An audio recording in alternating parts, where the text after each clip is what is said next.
a good afternoon to you. Thank you for joining us for KTN Newsdesk this very first Friday of September. I'm Nancy Kitengela. We're bringing you the news as it happens.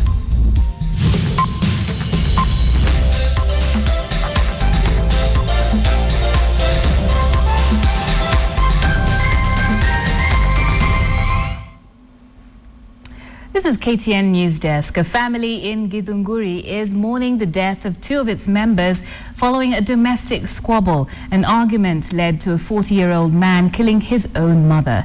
Immediately after the killing, an angry mob descended on the man and lynched him. Residents who witnessed the events said that John Gathata also threatened to kill his neighbors who had arrived to rescue his mother.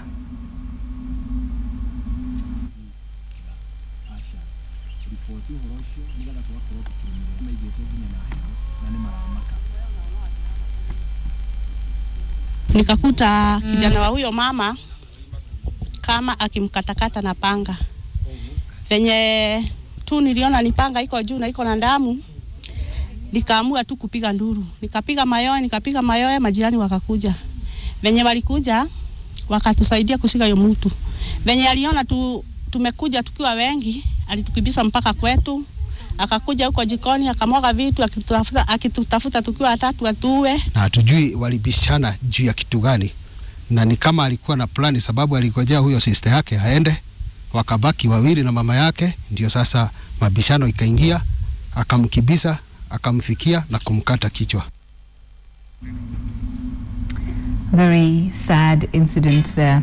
Well, moving on, in the case of the latest missing car, we find out that that car has actually been recovered, and we'll be bringing you more on that a bit later.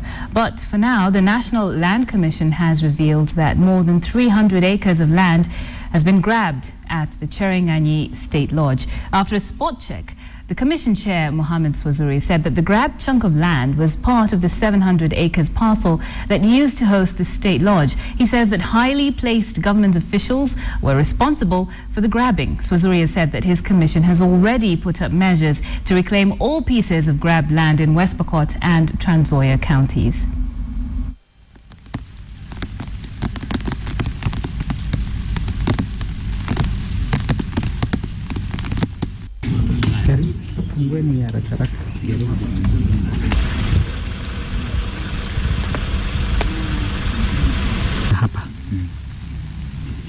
The mandate of the commission to assist the county governments who are the owners of land in their respective counties to recover those parcels. So this is why we are here, and we are on a mission to investigate. And finally, when we find out from our findings that actually those parcels were public land and they were grabbed, we shall recover them and revoke the titles and then give them back to the county governments. And now on the mystery of the stolen car, the stolen police BMW that was attached to the presidential escort fleet has been returned to Kenya. The vehicle, escorted under tight security, now sits at the Criminal Investigations Department at the Nairobi Area Police Station. The bulletproof vehicle was recovered in Uganda. Flying Squad boss Munganyale says they had no choice but to negotiate for the release of the vehicle. 4 suspects have already been apprehended and will be arraigned in court on Monday over the theft of the presidential escort vehicle. Nyale says that the Kenyans are allegedly running a car theft syndicate with their Ugandan counterparts. Nonetheless, he absolved the Nakuru mechanic, saying that he was not involved in tampering with that car. The state has dropped charges that had been leveled at him. But he might actually face charges of handling a vehicle stolen by the same gang that was behind the disappearance of the police escort BMW. The vehicle registration number had already been changed and it was bearing a Ugandan insurance sticker. We are very happy as a unit and very happy as a service for having brought back the vehicle which had been stolen from Utawala area. I would like to take this opportunity to thank our Ugandan counterparts for the assistance accorded to us. The Kenyans delivered the vehicle to the Ugandan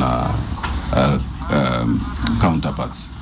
And then when we reached them, that's the time now we actually got to know that this was a syndicate operating between the border. And out of good negotiations, we managed to have the vehicle abandoned at Kampala. You negotiated with who? With the people concerned. With the people concerned. It was like a situation which we had to do that. We had no alternative. And sand harvesters and transporters held demonstrations and barricaded roads in Kitengela town for more than 3 hours last evening, causing a heavy traffic snarl-up in the town. The sand traders accused Kajiado County of charging them too much to pass through the town while ferrying sand. They demanded audience with the county government leadership to discuss ways of alleviating their suffering. They are members... I beg your pardon. The area member of County Assembly, Daniel Kanchori, who addressed the traders, promised to intercede with the county government on their behalf. That seeks to strengthen. County governments are seemingly aping their big brother's example of going east, as evidenced by this delegation from Liaoning province in China that paid the Laikipia County government a courtesy call.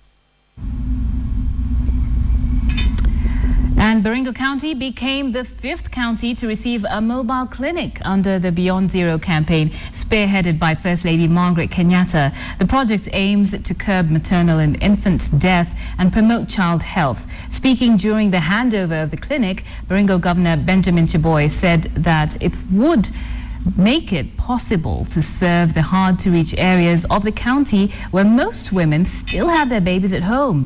Baringo leaders present, however, took the opportunity to warn the community against female genital mutilation, promising to do more to create awareness among the residents of Baringo. Area leaders called on the anti-FGM campaigners to offer the communities an alternative rite of passage for their girls.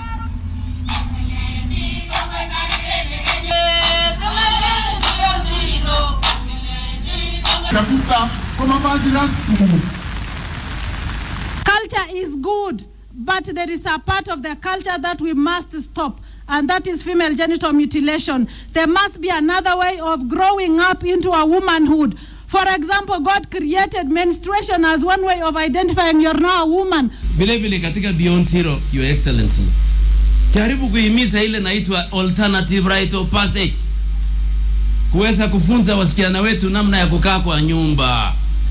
Hawakuwa ikuwa kukata tu, ilikuwa kuonyesha namna ya kuchunga wazee. Although we have this clinic, it will be focused to be used in the semi-arid and the hard-to-reach areas. We will be going to the lower areas of Kerio Valley, the other side of Bartabwa, Tiati, and Marigat sub-counties for most of the time. Let us join hands to say no to retrogressive cultural practices like female genital mutilation, which continue to burden our healthcare services. The Kenya Tea Development Agency, KTDA, management in Embu County has agreed to address grievances raised by tea farmers to avert a planned tea boycott. KTDA board manager Samuel Ireri held a meeting with the Embu County Government Agriculture Minister Patricio Njiru and tea farmers' representatives, where they agreed to look into the farmers' welfare. Among some of the issues to be addressed are the time spent in tea buying centers, low monthly payments, low bonuses and mini bonuses, among other things. Tume-achieve some milestones na tumewaeleza kuwa is only misunderstanding between Coastal and KTDA. Sauli mkulima anachuna green leaf na tunauza mend tea. Ile iko na conversion factor ya 4.5. Sasa tumekunja tukieleanwa na tumekubaliana some of the simple operation issues kama hii ya mkulima kuchelewa kwa mbanda. Juzi tumekuwa na mkutano ya zone, tumekubaliana mkulima atoke kwa mbanda mapema. 24 shillings or 25 shillings after 12 months. That's really not money. What Kusto is feeling is that mkulima is not in business. KTDA takes mkulima kama mtumwa. anaenda kwa chai lakini hapati kitu kutoka kwa chai. In fact, the master here is the KTN and the directors. They enjoy everything. Mkulima just serves in the tea farms. Ni misunderstanding. Hawaelewanwi, kusto hawaelewi vile KTDA wanafanya. So vile tumefanya, tumewaleta pamoja, tumekubaliana tutakuwa tunakutana. The next meeting iko less than a month. Tutakaa chini, tuite all the stakeholders wa tea industry, tukubaliana so that wote wakuwe wanasoma kwa kulaza moja. Ili waelewanwe KTDA wanafanya nini, mkulima anafanya nini, kusto wanafanya nini. The People's Republic of China has pledged to strengthen economic ties with Kenya for overall development. Chinese Ambassador Liu Jianfa, while paying a courtesy call to Standard Group CEO Sam Shillay, emphasized that China is planning to increase development projects in Kenya. Shillay said Jianfa will also be writing a weekly column in the Standard newspaper on what lessons Kenyans can learn and share with China. The envoy said that Standard Group journalists will also get an opportunity to visit China in an exchange program. That China and our government are going to transform the lives of our citizens. It's going to spur development. The biggest infrastructure project in Kenya, the Standard Gauge Railway. I've been here in this great country only for 6 months, but I understand that Standard Group is among the top media, and it's very influential in Kenya, in East Africa, and in Africa. And now let's go to business, but stay with China. Kenya's pledge to go east and strengthen its ties with the government of China does seem to be gaining momentum as more county governments in Kenya partner with investors from China. A delegation from one of the provinces in China, the industrial-based Liaoning province, visited Laikipia County and signed an MOU to invest in various industries. Carol Nderi has that report. County governments are seemingly aping their big brother's example of going east, as evidenced by this delegation from Liaoning province in China that paid the Laikipia County government a courtesy call. The two parties signed a memorandum of understanding on a couple of issues that seeks to strengthen trade ties. The delegation from China, led by Chen Tie-cheng, who is the Vice Secretary General of Liaoning People's Association for Friendship with Foreign Countries, expressed a keen interest in investing in fields such as clean energy generation, infrastructure, tourism, horticulture, beef industry, amongst others. That partnership that will be able to gear up in the development of the Laikipia County, and we are in agreement that we are going to do that in a number of the various sectors. Communication, infrastructure, tourism, agriculture, and energy, clean energy. Laikipia Governor Joshua Irongo says the county has immense potential in clean energy, especially through solar and wind-powered energy. According to the governor, Laikipia has set aside 1,000 acres for an industrial park and county headquarters in Rumuruti that will see them also benefit from the LAPSET project. The details of the MOU on specific agendas or specific sectors, we will sign them in China when we visit them in an exchange visit. In regard to tourism, which has a huge potential in Laikipia, it was noted that the county has the second highest population of wild game outside protected parks, and though it earns 10 million from bed bookings, it has the potential of harnessing close to 1 billion shillings from tourism. Do you pay less in what you're getting from them? Those are the issues we need now to look at and put on the table also and analyze and say, yes, when we faced East, we were able to save this. County governments partnering with Chinese investors seems to be picking up since the central government, through President Uhuru Kenyatta, expressed an interest in working with the government of China. Carol Nderi, KTN.